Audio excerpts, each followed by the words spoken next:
হলুদ বনের মাঝে দুটি পথ গেছে বেঁকে।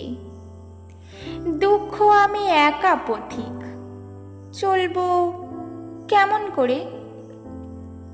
দাঁড়িয়ে রইলাম দীর্ঘ সময় একটি পথের দিকে, তাকিয়ে রইলাম বহু দূর। চোখ যত দূর চলে, যেখানে পথটি হারিয়ে গেছে বনের ঝোপের আড়ালে।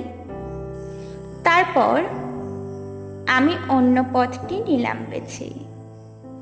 সেটিও ছিল সমান সুন্দর, হয়তো একটু বেশিই ভালো, কারণ সেখানে নরম সবুজ ঘাস ছিল বিছানো।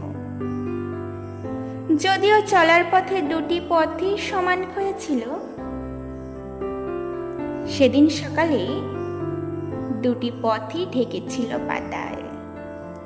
কোনো পথিকের পায়ের ছাপ পড়েনি সেই ধুলোয়।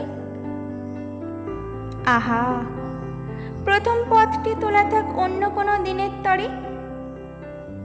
যদিও জানতাম এক পথ থেকেই অন্য পথের সৃষ্টি। সন্দেহ ছিল আদৌ কি কোনোদিন ফিরবো এই ঘরে।